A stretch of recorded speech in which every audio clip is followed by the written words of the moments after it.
Welcome to my podcast, In Search of Excellence. It's about our quest for greatness, to be the very best that we can be, to learn, educate, and motivate ourselves to live up to our highest potential. It's about planning for excellence, which requires hard work, dedication, and perseverance. Achieving excellence is our goal, and it's never easy to do. We all have different backgrounds, personalities, and surroundings, and we all have different routes on how we hope and how we want to get there. Today, my guest is my friend Kliff Kingsbury. He's currently the head coach of the Arizona Cardinals football team. He's a former outstanding college quarterback who won the Sammy Baugh Trophy as the nation's best passer, and he finished 10th in the Heisman voting his senior year at Texas Tech. As a coach, he's considered an offensive genius who has coached 4 former Heisman Trophy winners, Johnny Manziel, Baker Mayfield, Patrick Mahomes, and Kyla Murray. He also gives back to his community, and not many people know this. And in fact, I'm sure the first one to tell anybody about this, he's one of the world's greatest snorkelers. Kliff, welcome to my podcast, In Search of Excellence. Thanks for having me, Randy. I appreciate it. All right. I always start my podcast with family. From the moment we're born, our family helps shape our personality, our values, and the preparation for our future. And I want to begin with your parents. Your mom grew up on a farm, and your dad received the Purple Heart in Vietnam after a bullet shattered his jaw and he was injured in a gunfight. Both were high school teachers. Tell us more about them, what they were like, and what kind of values they instilled in you. Yeah, both incredible human beings. There's no doubt. I was very fortunate to have my parents both in the house growing up. You said it, both educators, both came from very different backgrounds. My mom was raised on a farm. My dad was more in the city and kind of had a rough upbringing. My dad decided to volunteer to go to Vietnam when he was actually underage, lied about his age to go so he could get away from that upbringing. And I think his time there really in the military and serving in Vietnam really set the course for his life and what he was going to do moving forward. And then my mom was just surrounded by love, grew up on a farm, had to kind of learn things about a farm. Was very resourceful, very outgoing. And so my dad's an introvert, my mom's an extrovert, and came together and, made kind of the perfect union. But I had an incredible upbringing that was focused on really excellence in academics, excellence in citizenship, and excellence in sports. And that's what they strived for me and my brother, and was just very blessed to have role models like that throughout my childhood. They taught you about work ethic. Let's talk about that. Yeah, first and foremost, that was what it was about. I think my dad was my high school football coach as well, and so I would see him wake up, be the first one in the office, the last one to leave every day. No matter what his contemporaries were doing, he was always putting in the time. In that regard. And then my mom was the same way. She was a high school teacher, but she always did some extra, whether it was mock trial or she was teaching aerobics, there weren't enough hours in the day for her as well. And so you had an early wake up time, my brother and I did, and you were going to be active as well. You were going to find things to do throughout your day and work at it and practice at it. And one of the big family rules was you're going to finish what you start. So if we got into a sport and we hated it, didn't like the coach, didn't like our team, it didn't matter. You were going to finish that season, and then you had to play the next year. But that was a big go-to in our household. One of the values they instilled in you was do what's right. What does that mean exactly, and how did that influence the rest of everything you've done since then?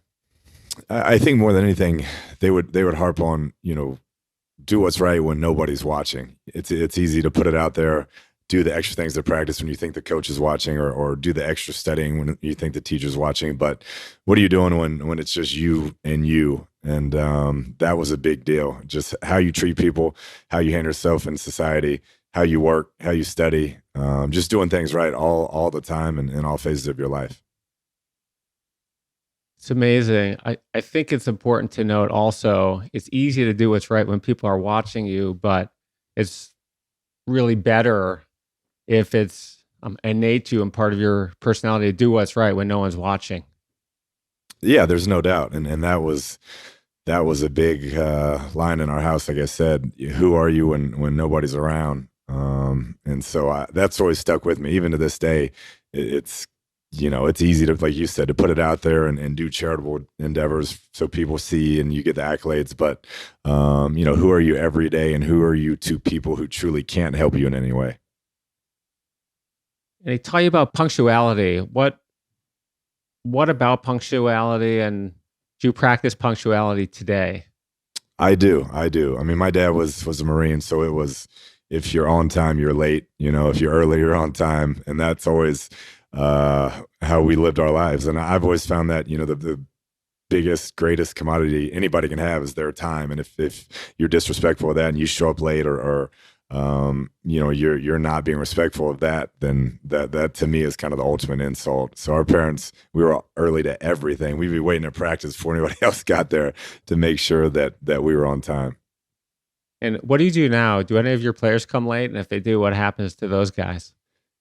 Yeah, I mean, we hold guys accountable. I'm not as traditional in the fine sense like a lot of people in the NFL. I mean, we'll fine guys multiple offenses, but more than anything, I kind of make them explain to me and explain to the general manager why they were late, and they tend to hate that a lot more than just paying a fine and moving forward. So work ethic was something that you saw. Did they actually tell you got to work hard to be the best at whatever you're doing, or were you just observing it kind of and you were living it? I mean, you woke up early, you said your dad was a Marine.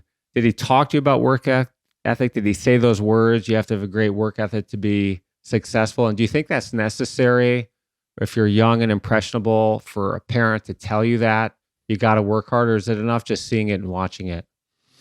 I think a healthy dose of both. I know it started just watching them waking up early. They were big into exercise as well. My mom would go for a jog. Dad would work out in the gym.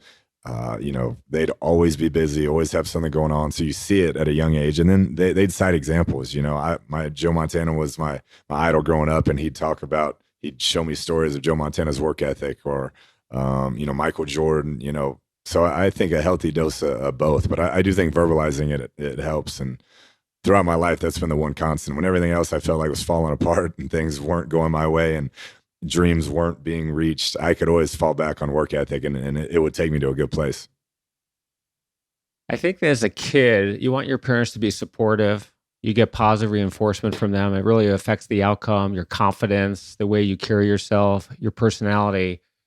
Your parents were very supportive of you. Your dad started coaching football, not because he liked it, but because he wanted to spend more time with you and your brother Clint. Could you feel the love?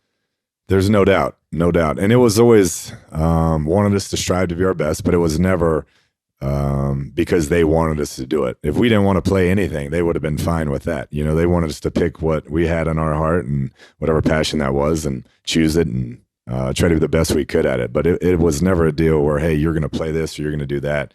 And I think that's what meant the world to my brother and I, because we had our choices. But once you were in it, you were going to strive to be the best. So you're talking about your brother Clint. He's 2 years older than you. You guys, as young kids, he played football as well. Were you guys competitive at one point, or what was the rivalry like, if there was one? Was he looking out for you and he said, hey, you're my younger bro, here's what you got to do, learn from my mistakes? Were you modeling him? He's like the best human I've ever met. One of the nicest people, has always treated people incredible. He's one of the smartest people I know. So I've always looked up to him. He wasn't as sports crazy as I was, but he played. He's a big outdoorsman, and he's a mechanical engineer. So he kind of has that likes to make things and build things mentality. But yeah, I think just his humanity, the way he's always treated people his entire life, it was something I've always aspired to do. You guys go hunting together at times, and I heard when you were younger, you killed an alligator together. we probably killed just about every living creature in North America at some point early on. I don't hunt anymore. I got away from that. I like to fish. He's still an avid hunter, but nothing crazy since then. Where do you fish? What is there somewhere local? I love to go to. Well, actually, I love to go to Key West. That's like my getaway, recharge, reset place. It just feels like it's kind of been trapped in a time warp, and you can get down there and unwind and get away. And I'm a big fan of that spot. You get a boat, you get a big reel on the boat, and you just cast away, hoping to. What do you catch out there? I get a guide. I try to catch tarpon and barracuda and permit is what we kind of go after. We're the same guide. He's awesome. He doesn't yell when you miss the fish or you make a bad cast. So it's just pure enjoyment. So let's talk about what you were like as a kid. What'd you do for fun? What were you interested in? And when did you become interested in football? I was sports crazy from a young age, probably having my dad be a coach. I was always around it. Grew up playing soccer, basketball, baseball, football, flag football. And so I just loved the game. And then being in Texas, as you get older, you see the importance of Texas high school football, how big a deal it is. The entire town's coming out. And so I was really captivated by that. I was captivated by the scheme of football, the X's and O's, the strategy involved. And so just fell in love with that. I still played other sports, but my main focus kind of transition to that. But it was either sports or fishing or hunting growing up. My dad wasn't a golfer. So when we weren't doing sports, we were somewhere doing some sort of outdoors activity. Sounds like you had a busy childhood. Did you have any odd jobs? And if so, what'd you do? Yeah. I limited jobs. I think it went, I mowed lawns one summer with like a yard crew, which was fun. I was a trash pickup. We have a huge water park in our hometown, like one of the biggest in North America. So I was the trash pickup kid where you just pick up trash because lifeguard, you had to sit in a stand and you couldn't really talk to the girls because they would just go by on the rides. And trash pickup, you could go around and still be mobile and talk to the girls. And then I got promoted to funnel cake maker, which was a big deal at that time. And then the last job I had in high school was I was miniature golf course attendant, which is the slowest job of all time. You literally just sit there, you blow off the course, and then you sit there the entire day watching people play miniature golf. How old were you when you played your first football game? And when did you really become interested in the game? I'd say I really knew what was going on probably around 6 or 7. I think that's when we were playing flag football. My dad was big. He was the coach, so he wanted us to wait till like middle school to play tackle football and be coached by coaches in the middle school. And so we played flag football growing up. And I'd say 6 or 7. I always played quarterback, always kind of admired, like I said, Joe Montana. And it just, I liked being in that position. I liked having the ball in my hands. I liked the leadership component of it. And it just kind of clicked at an early age. That's what I wanted to do. Your dad set up a tire and a trash can in the backyard for you to practice throwing. Tell us about that. Where was the tire? How far away was it? How high was it hanging? And if did you know the size of the opening of that tire? I did not, but there's another Joe Montana reference. It's like my third one already. You can see my affinity for the man. But I remember reading a book that had a picture of the tire or whatever that he used to throw through, and so I had my dad put one up in the back of the backyard. It was probably, I don't know, 5 feet off the ground. The hole wasn't too big, but lots of throws at that. And then for the touch passes, it was see if you could throw it in the trash can. So we had a little bit of both. You just throw one football and run, go get it, and throw it back. And I didn't know any better back then. So the average tire is 18 inches hole diameter. The diameter of a football is 8.66 inches. That's about 5 inches on either side of that ball to get it through the hole. How far are we talking here? I mean, and how many throws would you do per day? I mean, I'd stay out there quite a while. And it was kind of like conditioning too, because you jog, go get the ball, and then come back. But I'd say probably close to 50 to 100 throws. And you'd start close, work your 3-step drop, then back up, work your 5-step drop, and then back up, work your 7-step drop, and just throw and throw and throw. And you could do it by yourself, which I always liked. So give us a sense of, you said you worked on it a lot. Is this 2 hours a day? Was it 4 days a week? Was it 5 days a week? Yeah, I'd say close to probably 2 hours a day, all in. And it was 5-6 days a week whenever I could get out there. And I became pretty crazy about it once I got to high school. I just saw what Texas high school football meant to people and everything that came with it, and was just super inspired. And so from high school on, I just was back there trying to perfect it. And you mentioned your dad was a coach. So when you were 9 years old, he was taking you to football practice. He was doing two-a-days, and you're going with him, and you're bringing your buddy there, and you guys are mapping out the plays. You're doing X and O's at that point, wanting to know how it all works. How many other 9-year-old kids do you think were doing that at that particular time? You think about excellence. You think about doing things that nobody else is doing at that age or whatever you're doing at that moment in time. I talk about in the search for greatness, going about the extra mile. It's even better if you go the extra 100 miles. So were you thinking you want to get ahead at that point and do what no one else is doing? Or again, you're just doing something that comes natural to you and it just so happens no one else happens to be doing it? Yeah, I think you nailed it. I think more than anything, it was just situational. And that's why I've always kind of felt blessed on my path, is that I was able to be around that at that age and understand it and be embraced by football and the culture of it at such a young age. So I was around it. I always saw the X's and O's, was always fascinated by them, and just kind of put in a position to succeed really in that game. So you talk about Joe Montana. He wins 4 Super Bowls, 3 Super Bowls. He's the MVP. He has the highest passer rating in NFL history, 127.8. He's nicknamed the comeback kid for his history of rallying late game deficits. And if you're a sports fan, you remember the catch. He throws a pass to tight end Dwight Clark in the 1981 NFC Championship game. They win the game. You were 2 years old when that happened, but I know you've seen the play. And when you see someone do something extraordinary like that, one of the greatest quarterbacks of all time, threading a perfectly thrown ball over a defensive back, the game is on the line, the clock's expiring. What are you thinking as you're watching that for the first time? Yeah, I mean, obviously I was young, but seeing the replays, it feels at that moment like mastery of the position, mastery of the sport, and playing quarterback such a unperfect game.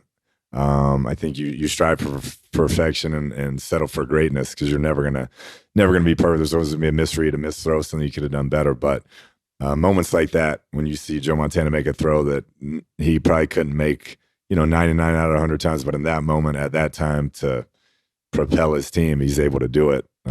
It just feels like you're watching mastery of the sport. So back then, when someone asked you, "What do you want to do when you're older, when you grow up?" I'm assuming you said you want to be a pro quarterback, and for 99.99999% of young kids, it's not going to happen. So at what point did you realize you were pretty good and think you could actually get there one day, that you could play college ball and then exceed there and even achieve your dream to make it to the NFL? Yeah, that's all I ever wanted to do growing up. But I think I came from a small town. There weren't a lot of guys going to Division I colleges, and so I grew up thinking that was just this incredible feat to get there, and not many people had done it. And so it's like you would just have to be out of this world to reach that goal. And so I always wanted to be a pro quarterback. I always wanted to do it, but I think it didn't really set in until I actually got to Texas Tech and got the scholarship offer and got on that level and saw the competition, that I was like, okay, I can really do this.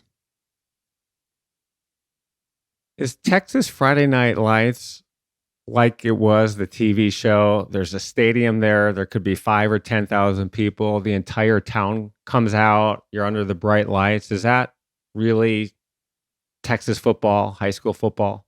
It was. I'm not sure. I mean, there's so much else going on in the world these days with social media and all those things to do, but it definitely was back then. I mean, we had a town of like 30, 35,000 people back then, and we have 12 to 15,000 at some games, packed out. Everybody you knew was there, and it was a very community-driven type atmosphere, and the community was raising these young men up and watch them come up from junior leagues on, and now they're out there and representing their city, and there was a real sense of pride about it that I'll always carry with me. That was the most fun I've ever had, being a part of anything, and I still keep in touch with those friends, and anytime I think about it, I still get chills. At that point, you must be a rock star. And you're a teenager, and you're the quarterback, and you're a good-looking guy.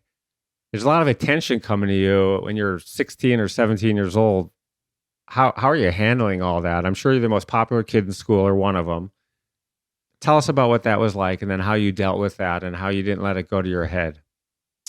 Yeah, I think I was kind of a late bloomer. I never saw myself in that way, and I was just always focused on getting better. I'm a guy who's really hard on myself, so I always thought there was a lot left out there, and I could do better, and I could be better. And then my dad, when your dad is a Marine and you're a head high school football coach, there's a lot of humbling moments, and he made sure this was kind of his thing to make sure he was always harder on myself and my brother than everybody else. And looking back, I'm very appreciative of that because I would have never wanted to see favoritism or anything like that. I mean, it was always, if I'm going to be hard on these teammates, I'm going to be ultra hard on you and your brother.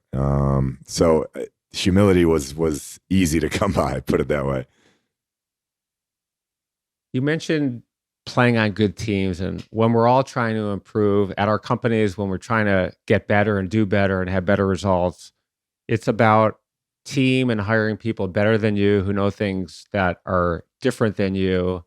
And one way to improve is to play with people better than you are. We watch them, we learn from them, we get coaching from them. Was that something that was important to you? Did you seek that out? Yeah, as a young person, I think I was still trying to find my way.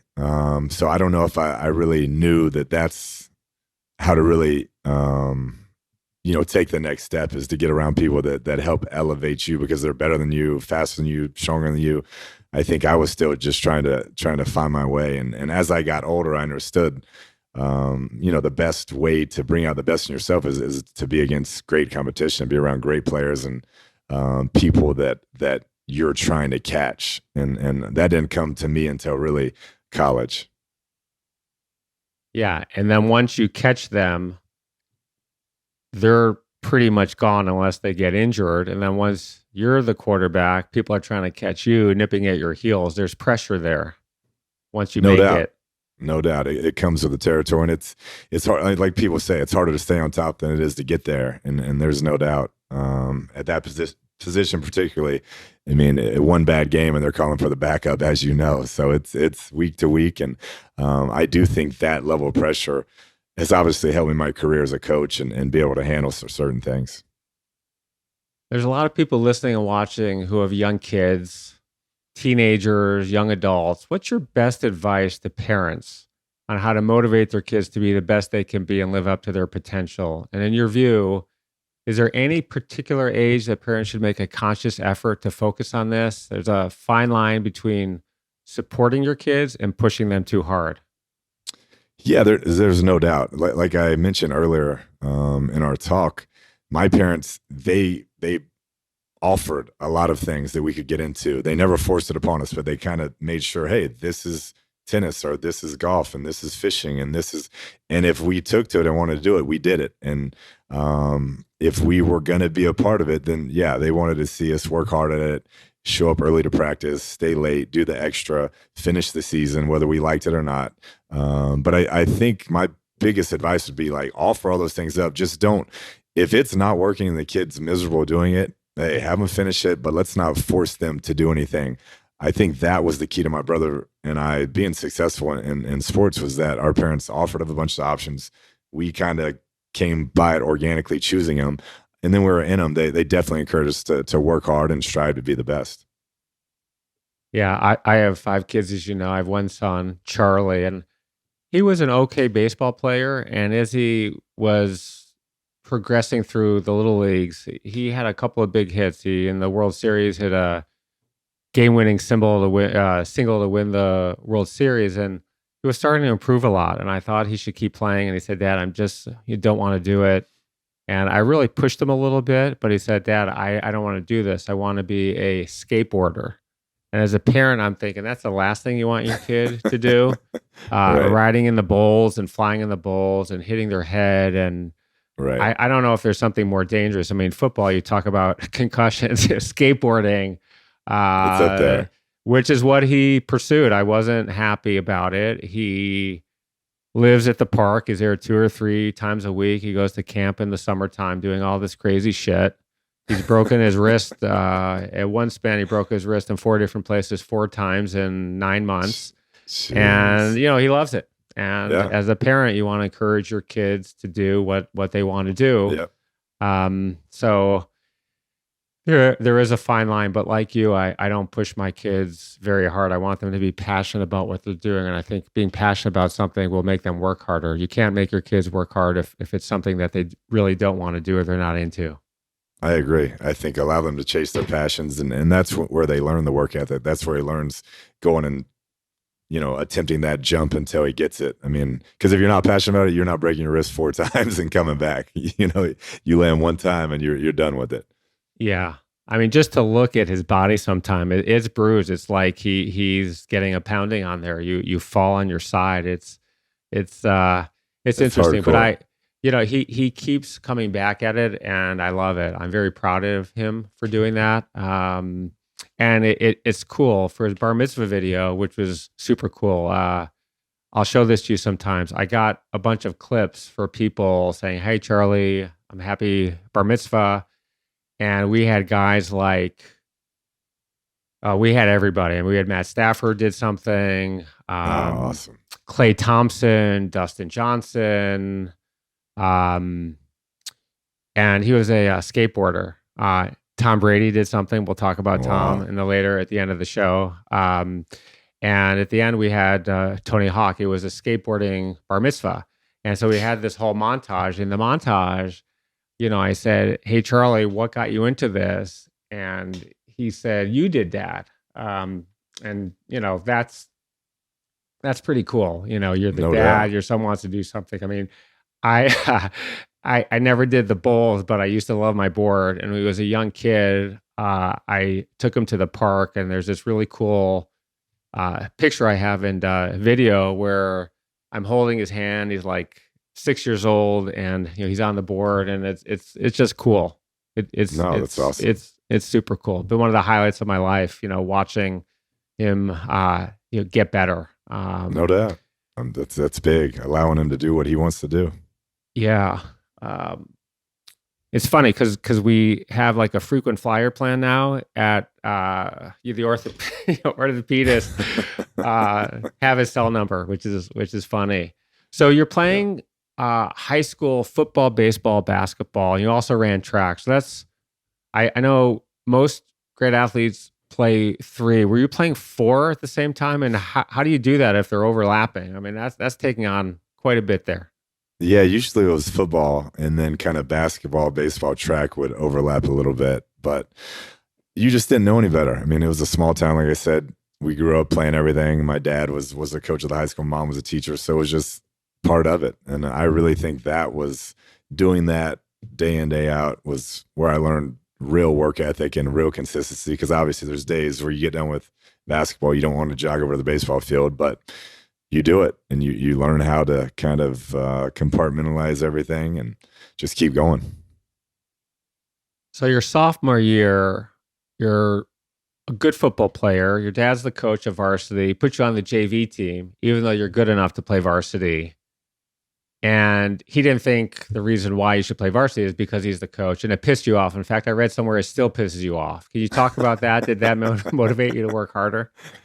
It definitely did. And I looking back, like I mentioned earlier, having my dad as my high school coach was like the most beautiful thing that's ever happened to me. But at the time, you don't understand why. You're like, you want to be up there with the varsity, the cool kids, the girls, the whole thing, Texas high school, Friday Night Lights. But he knew that it would be better for me to kind of develop, get bigger, faster, stronger, and not be in that type of spotlight just yet. And so it was definitely the right thing to do, but it was motivating. And, I have forgiven him since, but I still think I should have been on varsity. But our JV team went undefeated. So we had that. So junior year, you're on varsity. Senior year, things really lit up for you. You led your team a 13-2 record. You threw for over 3,000 yards, 34 touchdowns. You're the MVP of the Texas Coaches All-Star Game. Not too shabby there. In our quest to be the best that we can be, one of our goals is to make sure we're constantly improving. So what led to the huge improvement from sophomore to junior to senior year? I'd say more than anything, just consistency. You go from the JV your sophomore year, you're undefeated, everything's going good, and then I think we went 4-6 my junior year. We got moved into a higher classification. We're playing really good teams, got beat up, but just not letting the disappointment affect the work ethic, the consistency and approach, and just continuing to work in my craft. And that led to the next year being highly successful. And once you get a taste of that and see the results, I think then you're in, and then you're sold, and you just keep trying to work harder and keep trying to get better. So you have a great senior year. You're not getting any scholarship offers at D1 schools. And at the last minute, you get one from a coach named Spike Dykes at Texas Tech. First of all, I love the name. It's a Hall of Fame name. Spike Dykes comes in with a scholarship offer. Is the only one you get at a D1 program. And here you are. You've trained your entire childhood to pursue your lifelong dream of making it in the NFL. And you need to do that to play. To do that, you need to play at a D1 school. Before the offer came through, were you worried about your football career and that it may be over after college and your dream to the NFL may not happen? What were you thinking at that time? I think I was probably feeling sorry for myself. I remember having to talk to my mom, like, maybe I'll just go to school then. Like, I thought I did great, and I've seen other guys, and I know I can do it, but you're trying to handle the disappointment. But I never gave up. I think I had that small moment where I'm like feeling sorry for myself, and then I remember saying, you know what, if it doesn't happen, I'm going to go to a junior college, and I'm going to show everybody. And luckily, Coach Dykes came in late and gave me a scholarship. But I think as a young person, you're going to have those disappointments, and I was so lucky to have supportive parents that basically helped steer me. Hey, you're going to have disappointments in life. You got to keep fighting. You put in so much work. You love the game. And so they're able to kind of steer me in the right direction. I want to go back to your parents again, both high school teachers, stressing the importance of an education for your future. And you did not disappoint on that front. You were a great student. You graduated 3 out of 450 in your high school class, academic all-state, played football in college. You'll have to tell us how many hours a day that is, 6 hours a day. And then you have games and you have to study. It's like having full-time jobs. You earned academic honors every year in college. What was the commitment there? I mean, it's hard enough to be a good student. It's hard enough to be a good football player. You put those two together. What were your weeks like? I mean, how many total hours a week were you working to achieve success at both of those things? It was a lot, but I was so blessed to have started at a young age. It was always academics first, then sports. If you weren't handling that part of it, then sports weren't going to be in the picture. And so I didn't really know any better at that point. It was actually in college when I kind of saw, like, hey, some of these guys aren't taking this as serious as I am when it comes to the academic part. But that was always first and foremost in my brother and I's lives. And one of the great blessings I've ever had, because our parents pushed it and pushed it and pushes. And they taught us to be competitive in that too. Just like in sports, that's an area you need to be competitive in as well. You must have been sacrificing some things. Social life, you mentioned girls and the podcast a little bit before. Did you have a social life? Were you able to make friends outside of football? Were you able to date? Yeah, not much in high school. I was pretty one-track minded. And then college, really the same until I got a little bit older and kind of figured out how to be efficient in the process in football and academics. And then the social life came along a little bit more. But I think when you want something that bad, you're going to have to give things up. You're going to have to stay in on nights that everybody else is out and doing things. And there's a price to pay to reach your goals. So you're at Texas Tech. The first 2 years you're playing for Coach Dykes. You're redshirted your freshman year. You make the honor roll. 1999, you're the backup as a freshman. You're playing in 6 games. Nothing great there. You made the honor roll again. Then in 2000, Coach Dykes retires and Texas Tech hires this guy named Mike Leach, who had been the offensive coordinator at Oklahoma. Never been a head coach before. So tell us about Mike Leach and who he was at that particular moment in time. And as we talk about Mike, as you talk about Mike, one way to achieve greatness is to try something new and different that other people haven't done before. You're taking risks. So tell us about what he was doing that was different at that time than nearly every other coach in college football. Yeah, Mike Leach is he's extraordinary in what he's been able to do in his approach, the way he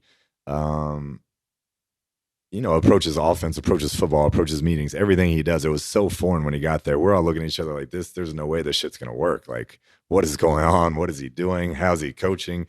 And then he just believes in it so much. And he's so,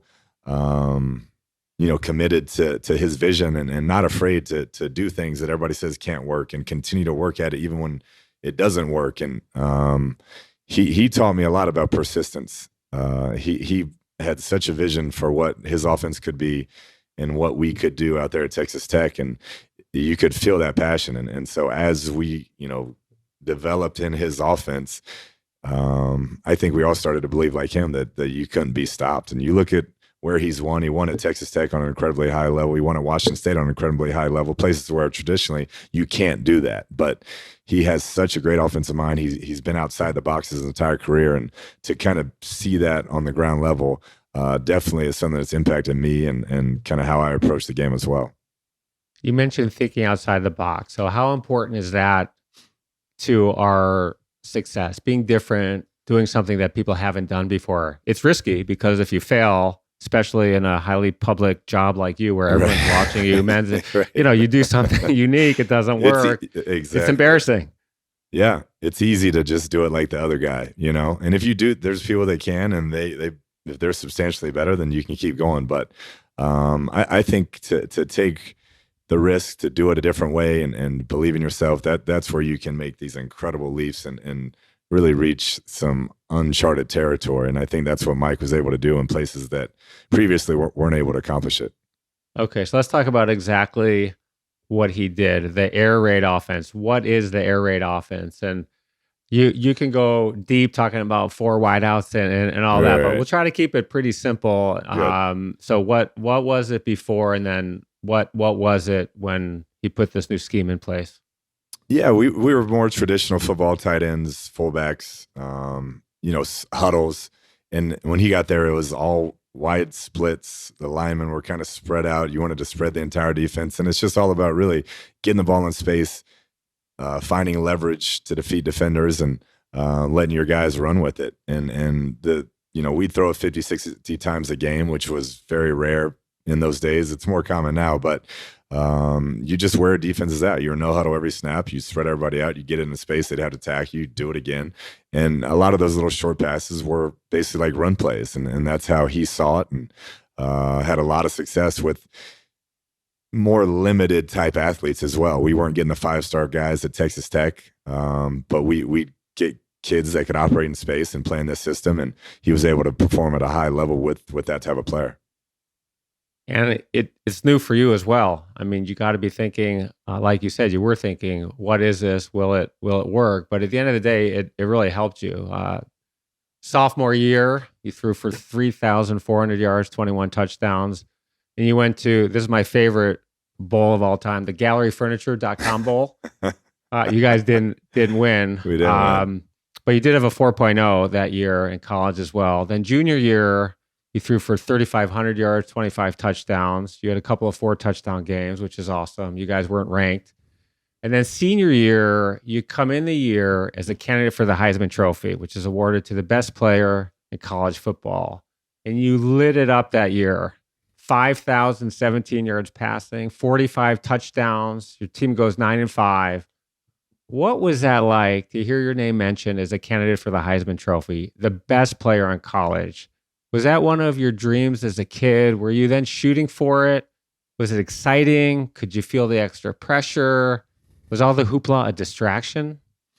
It wasn't. It was more, I'm one of those guys, the more success that comes, the more I want it. It doesn't feel like pressure to me. I just want more of that. And so that was kind of it. It's like you have this thing being mentioned with your name. Okay, well, let's go work harder and try to get it. But That was a year that we'd all of us really on that team had been in the system 3 years now. We kind of grown up together, and we're able to play at a pretty high level. And I was around really good teammates. But I had a chance to win the Heisman. It's a true story. We had played Texas. I threw for 6 touchdowns. We beat them, huge upset. Then we go to OU. If I play good and we win, I'm winning the Heisman. Like, period. It's a wrap. And we get beat 60-15. And it was the longest night of my life, the most non-competitive, longest night of my life. And so obviously draw me down in the rankings a little bit, but incredible year, incredible experience. And playing for Mike was something I'll never forget, and has really and truly impacted my life. Anytime I'm in a situation, I'm like, yeah, that's so, even to myself, I'm like, that's outside of the box. I wonder how that'll be perceived by NFL people, fans, media. I just think of Mike Leach and say, look what he's done. And he never let any of that outside noise affect him. So did you know after that bad game when you got your ass kicked that it really was over? Were you hoping, well, maybe they're going to look at the whole record? It was that bad. It was as bad as you could possibly play as an offense. And I was not, long night. They're all looking at you saying, can you perform under pressure? Can you win the big game? And then at that point, if you can't even come close to winning the big game, then it's just like that, black and white. You have 4 years of performance, and in one night, it's over. It's all over. But that's the beauty of sports, and that's the beauty of really striving for greatness. I mean, you're going to have those pressure-packed moments, and they either work out or they don't. So you finished 9th in the Heisman. You didn't win, so you dropped down a bunch of places, but you did win the Sammy Baugh Trophy, Nation's best passer. You graduated 39 Texas Tech records, 13 Big 12 records, 7 NCAA records. Were you satisfied at that point?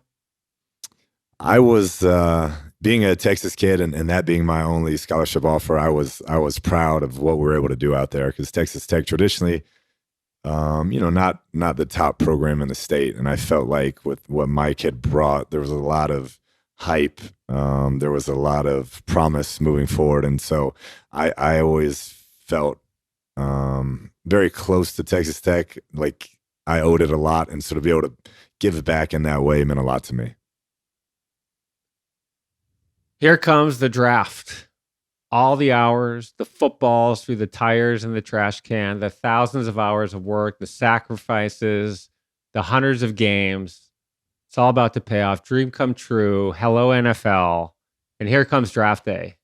April 25th, 2013. You're sitting, I'm sure, with your family and friends on the TV, watching ESPN, waiting for your name to get called. Figure out where you're going, where you're moving, where you're going to be playing. The first day comes and goes. You wait, I think it's 6 hours the first day, and one by one every 10 minutes.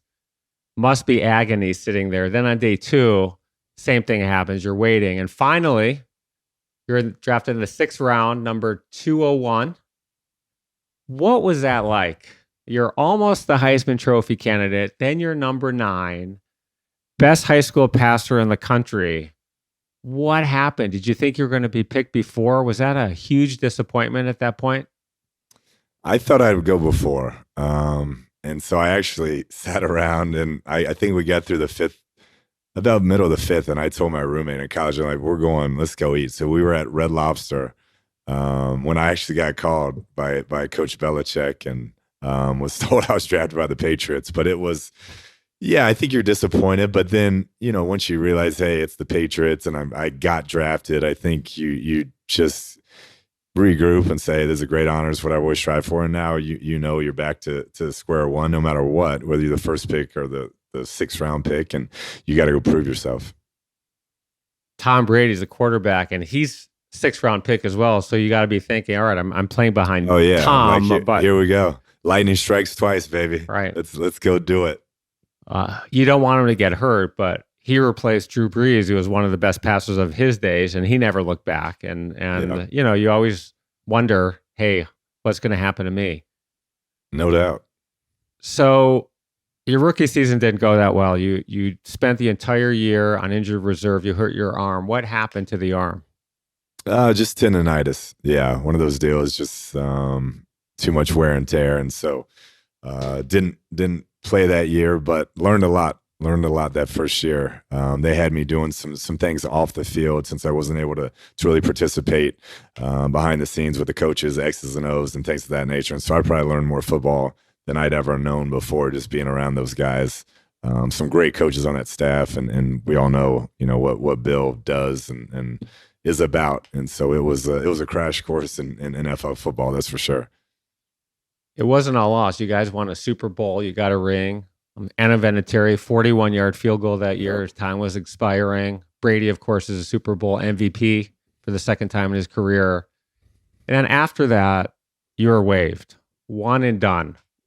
What are you thinking at that point? Why did they give up on you after only a year? Yeah, I think when I had my opportunities, I didn't make the most of them. I think coulda, woulda, shoulda, and looking back, I obviously wish I would have worked harder and done different things. But I think when you get there, you see Tom Brady, you see this guy who's at this level. I think I did get discouraged because I'm like, I don't know if I can ever be as good as this guy. I mean, you watch him in practice and what he's doing and this, and just kind of got down on my confidence. And when I had my opportunities there, wasn't as good as I needed to be. Did you know you were going to get cut at the end of the season? Yeah, I kind of knew that I hadn't played as well as I should have or could have, and probably needed to be somewhere else. And so it was definitely the right move by them. I hadn't done the job I needed to do. You signed with the Patriots or the Saints your second season to the practice squad, which is not where you want to be either. You didn't play. It didn't work out there. Then you moved to the Denver Broncos practice squad again.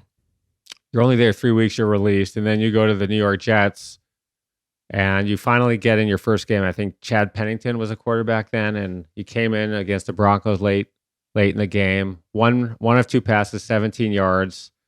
And then you're moving on again. Season 4, Buffalo Bills. You signed in training camp. You didn't see any action. And at this point, no more NFL, except you played NFL Europe, the CFL. After it was clear you weren't going to make it in the NFL, why did you keep playing? Why do you think you didn't make it? It didn't end the way you wanted it to, but what are you thinking with all this? Why didn't it work? Yeah, I think looking back now, I mean, obviously, like I said earlier, I think there's a point where you feel sorry for yourself. Oh, I didn't get my opportunity. I should have had a better chance. Why does this guy get his chance? But looking back, I wish I would have just been more dedicated to the process. I always thought I worked hard, but when you can step back and you see it from my chair now, you only have a limited time to try and make your run as a professional athlete, and I don't think the focus was what it should have been. And when I had my opportunities, I simply didn't take advantage of it, and it wasn't a skill set. It wasn't not being able to process things. I just when I had those opportunities, I didn't take advantage of them, and so it didn't work out for me. I've heard before from some athlete friends of mine, professional athlete friends, that they said there are these players who don't make it, but who would have made it on a different team, having the opportunity to play with different people and teammates. Is that something that you've thought about? Do you think it may have worked out differently? And is that true? Situationally, can matter. I think especially being a coach now in this league, you see how certain situations play out for certain guys, and some guys go places, just especially the quarterback position, get beat up, lose their confidence, don't have a lot of talent around them, and that's a tough situation. But my dad told me a long time ago, the cream always rises to the top, and if you're good enough, they're going to find you. And so I do think situation can help, but the guys that are really the top elite players, you could put them on, a little league team and they'd lift those guys up and be able to beat somebody. So you lived your dream, you achieved your dream, you played quarterback at a very competitive level. That was plan A. And then what? What was plan B? And are you thinking, what am I going to do now? Yeah, that was the problem. There wasn't a plan B. I had subscribed to, if you had a plan B, plan A would never work. I had got that advice at a young age, and so it was just like blinders on. I'm going to be this quarterback. I'm going to be Joe Montana, Tom Brady. And so when that hits you and you're like, uh-oh, what do we do now? I was pretty much lost. Luckily, I'd done well in academics, so I knew I could always fall back on my degree that I got. And I really initially thought I was going to go get my MBA. Had tried to apply there and get my transcript and had a bunch of parking tickets. So I wasn't able to get my transcript. And then I was mad because I'm like, I did all this for the school and y'all won't give me my transcript. And so that fell through. And luckily had an old coach that allowed me to be kind of a quality control graduate assistant in the University of Houston. And, got started in coaching and never in a million years thought I would do it because my dad was a high school coach. I saw the hours. I saw the stuff you had to deal with. I'm like, I'm never doing that. But I got around it and I realized how much I missed being around the guys. I love the mentorship of young people and just fell in love with the coaching process. What is an offensive quality control coach? That's a great question. I think it can wear a lot of hats. When I was there, I would really try to help the quarterbacks in preparation, help game planning in any way I can. I mean, you're really going to do whatever they ask you to do from the lowest task on up.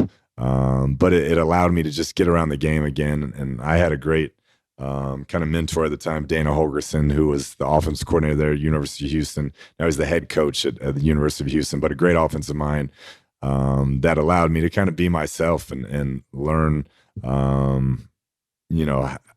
offensive scheme and different philosophies that I'd carry with me later on. But he never kind of asked me to be in a box, dress a certain way, carry myself a certain way. And so that really allowed me to, I think, enjoy the process more than a lot of those young coaches are able to. Tell us about Coach Belichick. You mentioned your first year with the Patriots. This is a guy that's won 6 Super Bowls as a head coach. I think he's considered one of the 3 best coaches in history. I'd say the other I'd say number one. Okay, I'd say number one. Yeah. Okay, number one. Let's put him at the top.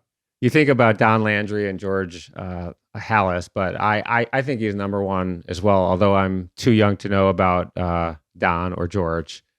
And you also worked under Charlie Weiss, who was a great coach there as well. I assume, is that like a PhD in football? What is he doing different than everybody else in football? What's up with his success? How does he do it? And living it and breathing it, I assume watching is learning. Yeah, no doubt. Just being around it. I just think his attention to detail is something that probably has never been reciprocated in the game ever. He sees every angle you could possibly imagine. He covers every angle.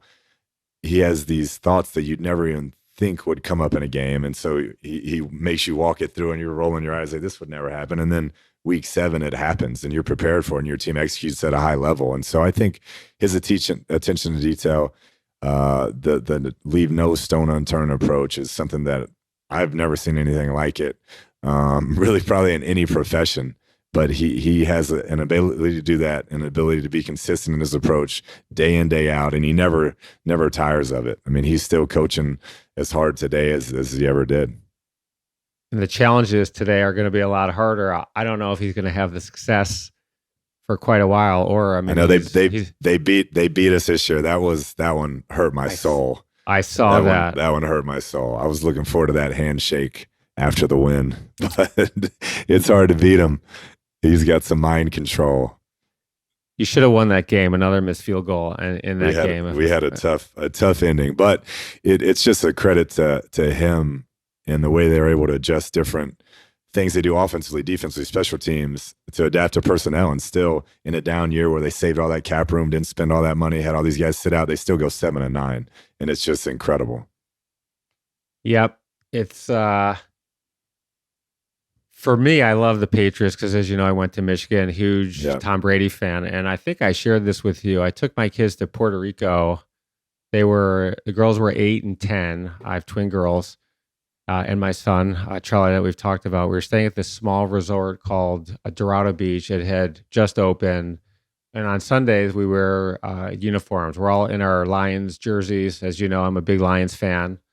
And this guy comes over to the table and he says, hey, you guys are Lions fans. That's cool. And I'm looking at this. Is this really happening? And he said, we're having a conversation.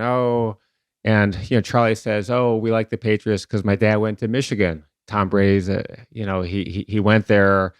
And so I said, that's so nice. And then, I mean, he's talking to us for 5 minutes, and he's standing up. We're sitting down, and he walks away, and my son says, "Dad, who is that guy?" And I said, "That's Bob Kraft, who owns the Patriots." And it's just that kind of guy. And That's awesome. I'll mention something else there. It was a small resort, and he was there with 8 people in his family, his kids, grandkids. And at the end, and you'd see him around, and we'd talk. And I was the founder of a company based in Boston. He knew the company very well. And he said, "When we're done, here's my card. If you guys want to go to a game, give me a call."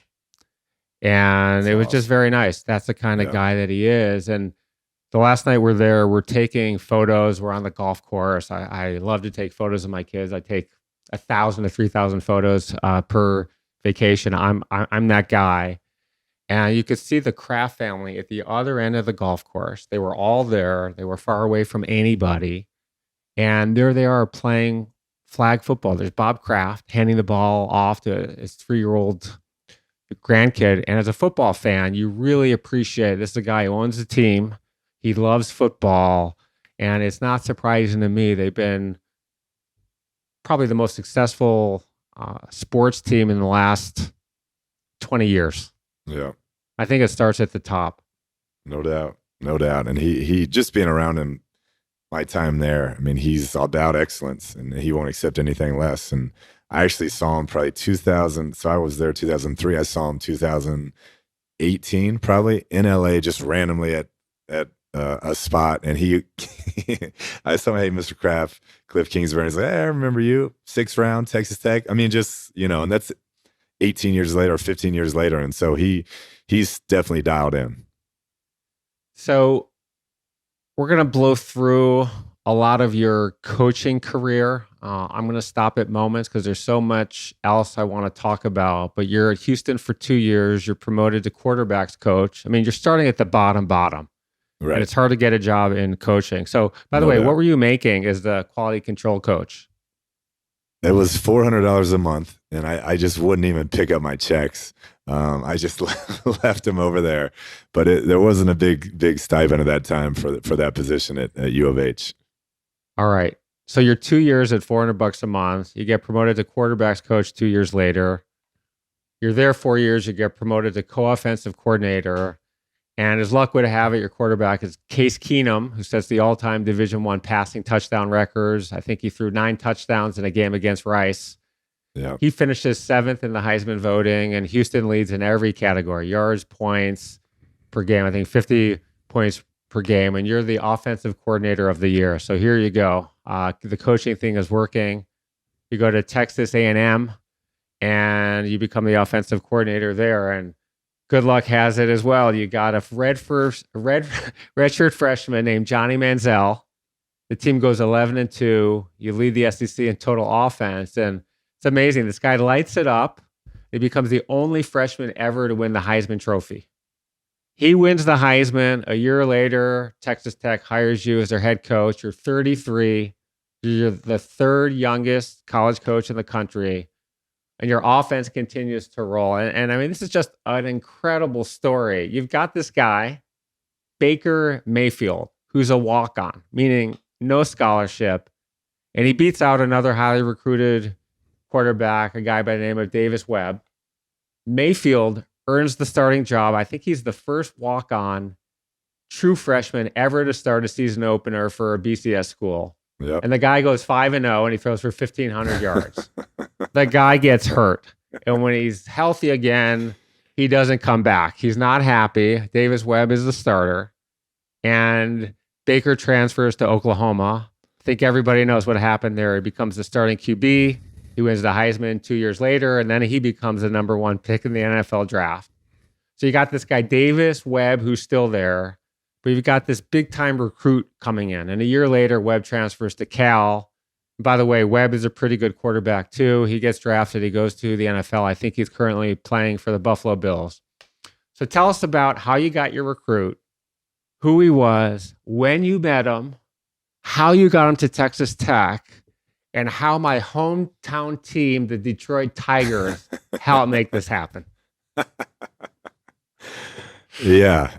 Well, with Patrick, he had grown up being a baseball guy. His dad was a baseball player. Everybody thought he was going to play baseball, hands down. Messed around with football in high school, but that wasn't going to be his path. And so I remember watching his tape, and he was unorthodox. Made a bunch of plays, but just didn't look like a traditional quarterback. Then his senior year, he got better, and I'm like, we got to get this guy just because he dominated. He didn't look mechanically like you maybe want, or the footwork like you maybe, but he just dominated. He was the best player out there. He could throw it a mile. And so we went after him, and as luck would have it, I think a lot of guys got scared off by the baseball thing, and he ended up coming to Texas Tech. And even when he was at Texas Tech, I actually saw him last weekend, and we were talking about the glory days. He really thought he was going to play baseball, and then he got to Texas Tech and fell in love with football, and the rest is history. But a phenomenal human being, phenomenal person, and it's just been awesome to see the success he's had.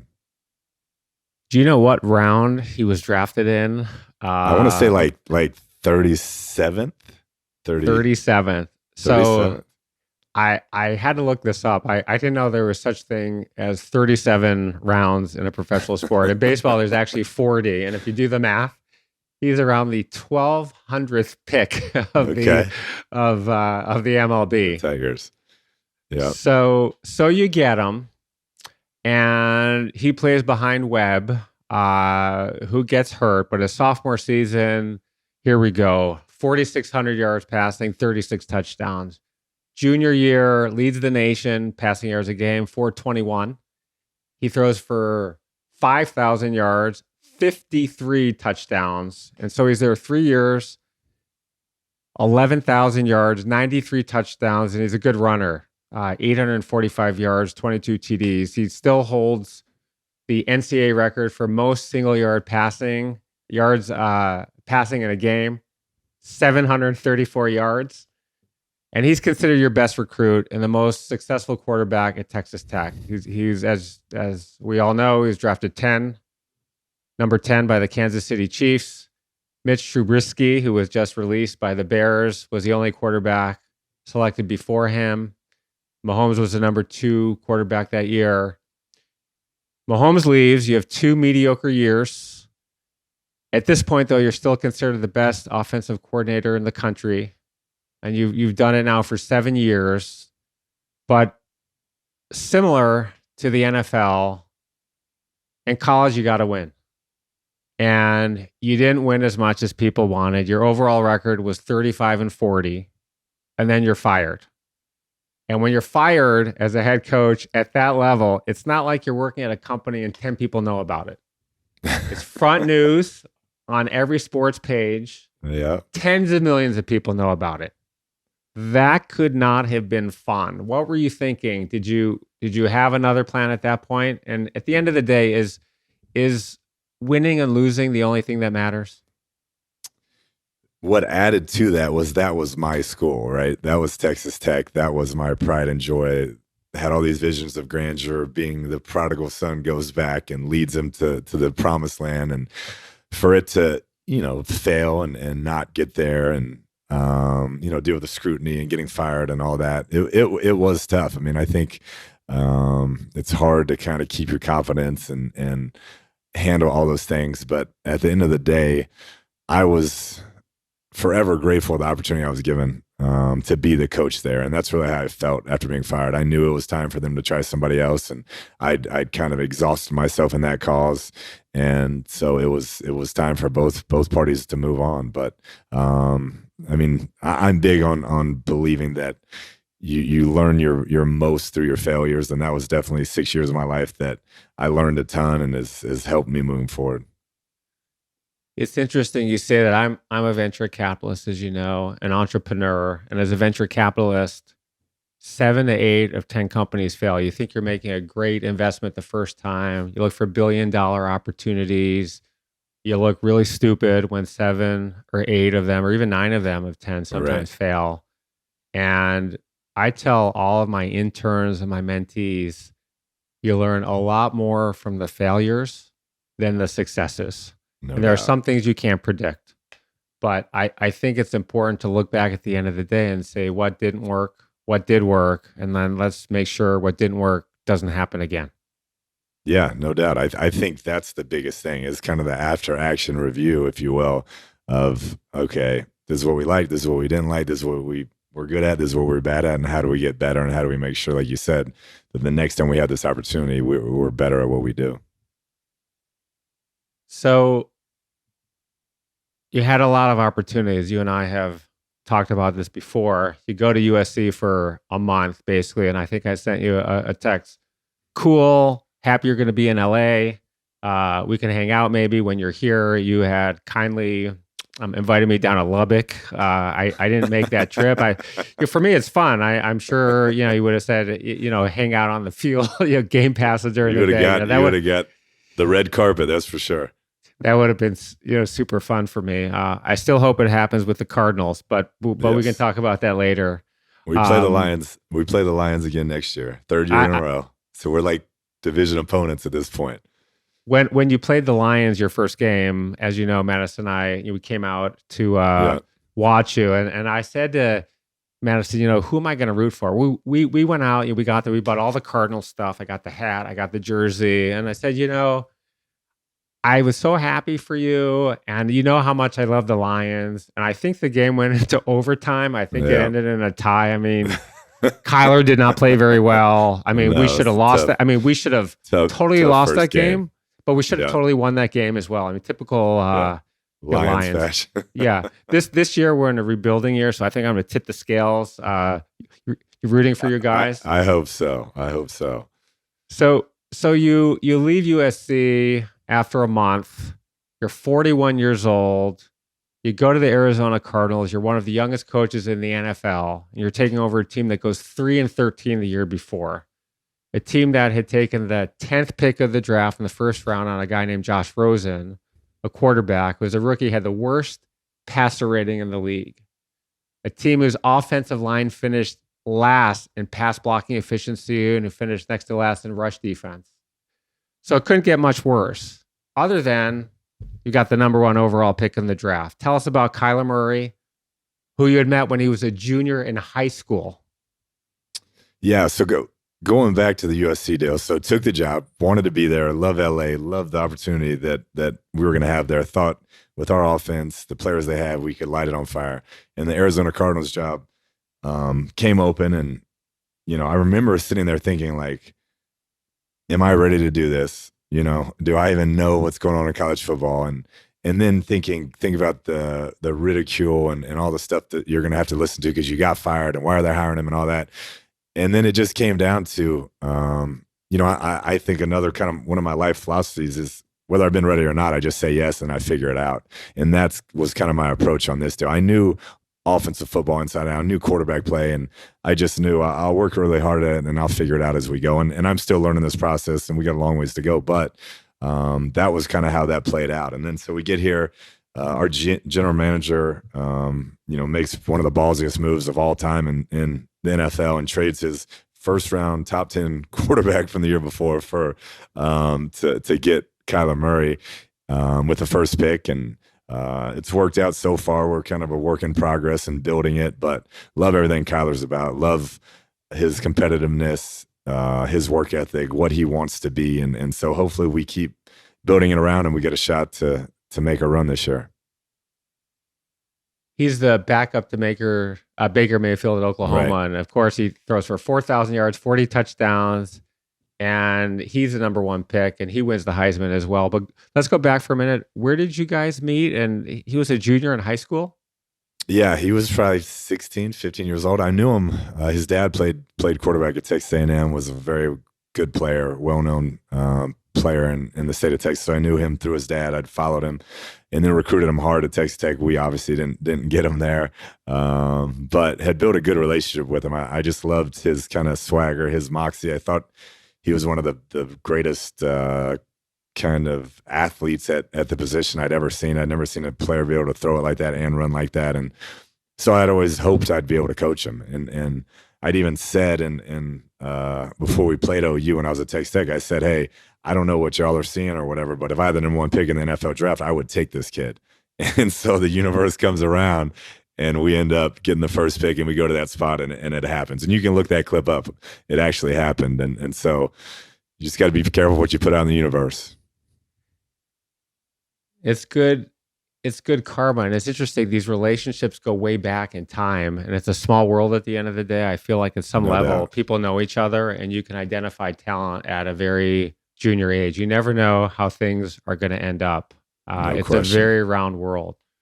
So you take over a 3-13 team. You go 5-10-1, of course, against the Lions. You go 8-8 last year.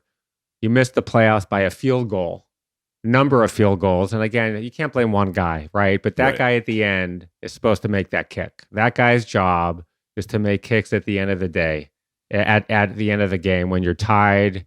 All the strategy goes down to those last 3 points, game after game. You guys signed Matt Prater recently, my Detroit Lions kicker. We're going to have a rebuilding year, so I'm happy for Matt. I hope you guys win. He'll go to the playoffs, I think, when you guys make the playoffs this year. And then you sign J.J. Watt in the offseason. That's huge. You're doing something right. People want to play for you. But the fans are merciless. The press is merciless. And I'm reading now, you're on the hot seat. It's your make it or break it year. Do you listen to any of that shit? Are you talking to the general manager who says there's no way that's happening? No, it's, like I said, I learned a lot out there in Lubbock, and being at your alma mater, not having the success you wanted. I mean, every year out there, it was the make or break year. And you heard the scrutiny from fans, and you used to be beloved by this place, and now they're on you, and you can't coach, and you're not this, and you're not that. And so when you've gone through fire like that, I mean, I don't blink at anything anymore. I mean, it's just blinders on. We're focused. We're trying to be the best we can be and build this thing. And I love the progression we're on. We would have loved to make the playoffs last year, but got dramatically better in every area from year one to year two, and expect to do the same this year. Have you devised a play that no one else has done before? You look at, I think, the Super Bowl. I forget what team. Maybe it was the Saints in the playoffs where the quarterback runs left. It's a fake handoff, and the quarterback ends up in the end zone by himself to the right. I think no one had seen that play before, or maybe it had been run. I think I read a couple times in college. Right. Now a lot of teams will save that play, but I think that was the first time someone ran that play and they said, "Holy shit, we should run that play." You have something in the back of your head or in the game plan this year where if it's all on the line, you're going to fire away at that one? I like to think there's some that I've put out there that have been copied. And you have to understand, in football, play design, play calling, I mean, imitation is the finest form of flattery. And there's a lot of that goes on. But every now and then you'll get a play up there and you're like, I bet nobody's ever run that before, which is, who knows if it's true or not, but it's fun doing that. And I think the NFL is going more and more to that. There's a lot of creativity in this league. There's a lot of brilliant football minds, and I love watching everybody's stuff week in, week out, and trying to take ideas and incorporate it into what we do.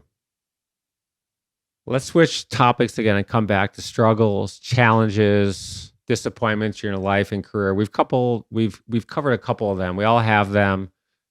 One of our hallmarks to success and excellence is our ability to overcome them. Can you talk about a few? And I want to start with your mom, and then we can talk about, we've talked about the firings or the firing of your job. If there's one or two more you can touch upon and how you overcame them, we'd love to hear about those. Yeah, I think football, when I was done playing football, coincided pretty closely, at least in the NFL, with when my mom passed in 2005. And so that was a tough period for me, just because my dad was the coach, the Marine, the disciplinarian, and my mom was the love and the positivity, and I was the mama's boy, and so you lean on her for everything. So losing her, I'm kind of fading out of pro football, fading out of the NFL at the same time. I think there was 2 years that I probably felt sorry for myself, and that was probably bouncing around the CFL, trying different leagues, before I snapped out of it and said, all right, got to University of Houston, said, I'm going to put all these things that I've learned about work ethic and mental toughness and all that to use and stop feeling sorry for myself. And go make something of myself. And my mom has always been a big inspiration for me. Obviously, just want to make her proud in everything I do. But that was a tough time, and that's why I can empathize with players when they're going out of this league. And I try to talk to guys, young players, about, hey, there's going to be a time when this game's over for you, and it's not going to be easy, and they don't prepare you for it, and there's no lesson for it. And you just have to keep pushing and learn from all the things that got you to that point as a pro athlete and apply them in the next phase of your life. Are there any more challenges you want to talk about and how you may have or how you did overcome those besides losing your job at Texas Tech?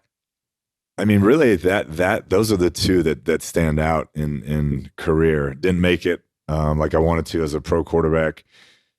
Worked really hard, had really good success early. Was fortunate, like you said, to be around great players. Kind of thought coaching was easy. I'll do this, with my eyes closed. You have Case Keenum, Johnny Football back to back, then Baker Mayfield, and we had Pat, and we should have won a lot more games, but we obviously didn't. And so getting fired from your alma mater, to me as a coach, is, I don't know what could be shittier to go through that. And so it was a huge disappointment, but it really, mentioned earlier, really was baptism by fire and made me a lot tougher moving forward. But that's kind of it. Other than that, just on to the next and continue to trying to get better. I want to talk about career goals. I've had the pleasure of mentoring a lot of people. And one of the questions that always comes up is figuring out what people want to do, whether it's after they graduate or later on when they're thinking about moving to a new company or choosing a new career. And what I tell them to do is rank the 5 most important things that are most important to them in order of importance from top to bottom. Is it money? Is it the experience? Is it the location? Is it having a passion for what you're liking and what you're doing? Is it the team around you? Is it the growth opportunities? It's different for everybody. And when you thought about your future, where did you rank all of these? And what's your advice to others on how they should go about picking their careers?